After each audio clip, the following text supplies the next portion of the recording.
When we opened up the well, we had one gentleman, Richard, who lived out on the streets. He was living under our carport, sleeping on a blanket when we first knew of Richard. But it took a long time before we could get Richard into the well. We'd see him, we'd invite him, we'd tell him what we were doing, but Richard was not interested. And it took about a month and a half before Richard finally walked through the doors. And when he came in, he still didn't trust us. He didn't talk to us. He stayed to himself. And he stayed to himself for a year and a half. We made all kinds of efforts to offer support and services to him, but he just wasn't interested for whatever reason Richard had. But then one day, it was like a switch flipped. And all of a sudden, Richard began to want to do something that was outside of his norm. He went out into the back of our property at the well, where we've got some beautiful fruit trees in the Nathalie McNeely Grove, and he began to plant seeds. And he produced one of the most beautiful gardens that you've ever seen. And he tended to that garden, and he was proud of that garden, and he would pick produce from that garden, and he would share it with volunteers, he would share it with guests, he would share it with anyone that expressed any kind of interest in that garden. And it brought to Richard just a whole new look on life. Sparrow's Nest is always in need of food. You may have noticed that there are food drives all over the county, at the grocery stores and in churches and in businesses. There are people or there are boxes there that you can donate food to make a difference in the lives of those who are food challenged.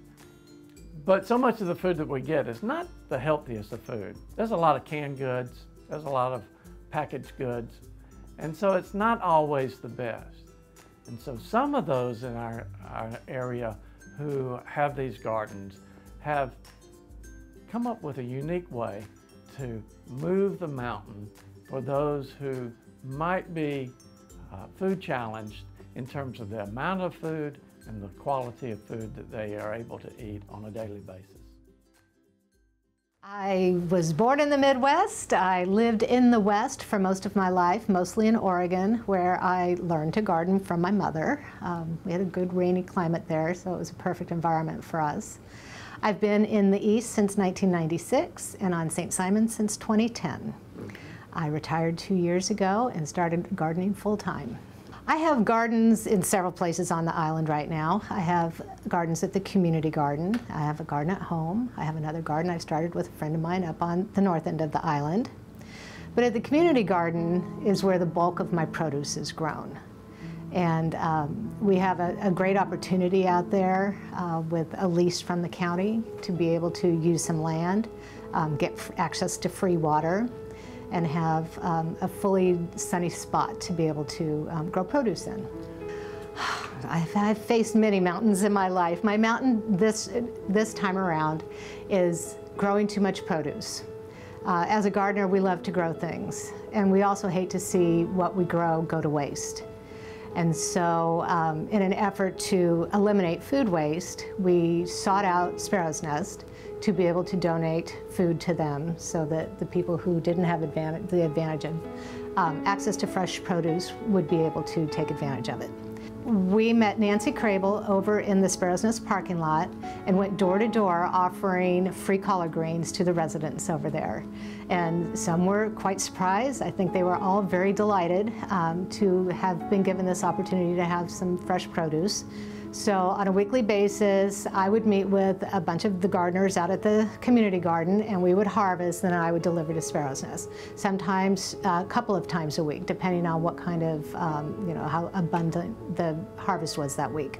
The clients are so excited. I think they recognize my car now, and they tend to come and want to help carry things in. We walk in with these big baskets full of food and fill up shopping carts full of fresh vegetables, and everybody oohs and ahs over it. They seem to be very excited about it, very happy for it. They have come to know you know, at least during the winter, that Tuesday was our delivery day, and people seem to be around a lot on Tuesdays. There's a lot of smiling faces, and we get a lot of positive feedback. We were really excited about the opportunity at the well. The well has a fantastic yard that had a garden already in it that needed a little bit of tending. And when we saw that we had an opportunity to garden at one of the FaithWorks facilities, we were really excited about that. The difference between working in my own garden and working in a garden that is designated to provide for people who are, in many cases, unable to provide for themselves is incredibly rewarding. We feel like we're giving back to the community. We feel like we're a part of something that we have never had exposure to really in the past. And the feeling of gratitude that we have to be able to do this and to bring this, it's almost overwhelming sometimes. We are absolutely more aware of the need in the community, and in fact, most of us now, as we go on reconnaissance missions around Brunswick looking for available plots of land where we could potentially set up community gardens for, you know, in residential environments, those are conversations that we have every week. How can we bring this closer to the people who can use it?